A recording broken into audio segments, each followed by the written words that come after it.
Hello everyone, সবাইকে আমন্ত্রণ জানাচ্ছি এসকিউএল সার্ভার ফর বিগিনার্স এর আজকের ভিডিওতে।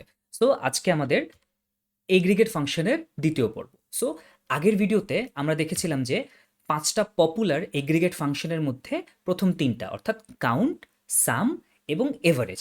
সো আজকে আমরা দেখব কিভাবে মিন এবং ম্যাক্স এই দুটো এগ্রিগেট ফাংশনকে ব্যবহার করতে হয়। সো বেসিক্যালি আমরা সরাসরি আমাদের এসকিউএল সার্ভার ম্যানেজমেন্ট স্টুডিওতে চলে যাই। এটা ছিল আমাদের প্রিভিয়াস ভিডিওর কাউন্ট, সাম এবং এভারেজের এক্সাম্পল। সো আমরা আজকে একটা নিউ কোয়েরি উইন্ডোতে চলে যাচ্ছি। এখানে আমরা এটা হচ্ছে আমাদের এক্সাম্পল অফ মিন। সো আমরা আসলে কি করছি, আমরা আসলে দেখতে চাই যে মিন কিভাবে কাজ করে। সো এটা হচ্ছে আমাদের সেই পুরনো কোয়েরি, আমাদের সেই প্রোডাক্ট টেবিল যেটা এক্সিকিউট করলে আমার এই প্রোডাক্ট টেবিলে সবগুলো ডাটা দেখাবে, ২২টা ডাটা। সো এখানে আমরা দেখতে পাচ্ছি যে প্রোডাক্টের নাম আছে, ব্র্যান্ড আছে, রিসিভ ডেট, অ্যাভেলেবল স্টক এবং প্রাইস। সো কখনো যদি সিস্টেমে আমার জানার প্রয়োজন পড়ে যে এই যে টেবিলটা এখানে সব থেকে কম প্রাইসটা কত, তাহলে আমরা যেটা করব সেটা হচ্ছে যে আমরা মিন ব্যবহার করব। তাহলে কিভাবে আমরা ব্যবহার করতে হবে, যেমন আমরা প্রাইসের দিক থেকে সব থেকে কমটা চাচ্ছি। সো তাহলে আমরা যেটা করতে পারি সেটা হচ্ছে যে সিলেক্ট মিন পি ডট প্রাইস, এবং আমরা এটাকে একটা এলিয়াস দিয়ে দিচ্ছি মিন প্রাইস।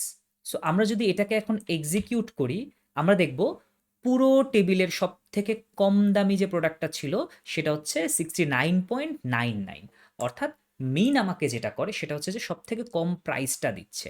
সো একইভাবে শুধুমাত্র যে সব থেকে কম প্রাইস আমরা চাচ্ছি তা না, এমনও হতে পারে যে আমরা সব থেকে পুরনো বা ছোট তারিখে কোন প্রোডাক্টটা আসছে আমরা সেটা দেখতে চাচ্ছি।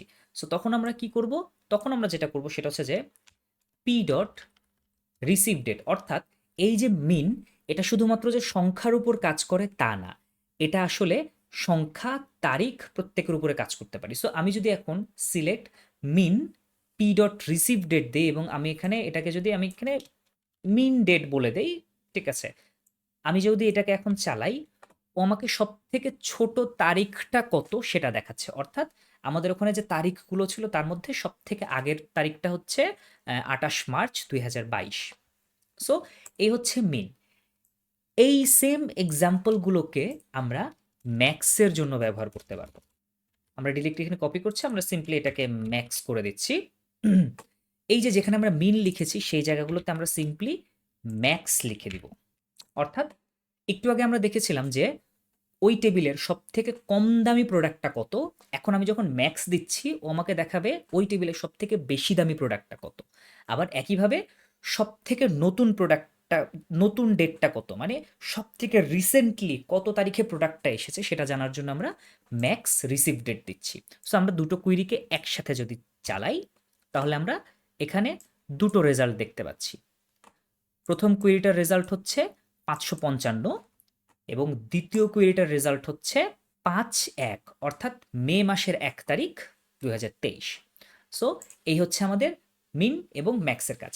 এখন আমরা চাইলে মিন এবং ম্যাক্সকে একই রোতে ব্যবহার করতে পারি বা একই সাথে ব্যবহার করতে পারি। কিরকম, আমরা লিখতে পারি সিলেক্ট মিন পি ডট প্রাইস, এটাকে আমরা নাম দিচ্ছি মিন প্রাইস, এবং একই সাথে ম্যাক্স পি ডট প্রাইস, এটাকে আমরা নাম দিচ্ছি max price from products P.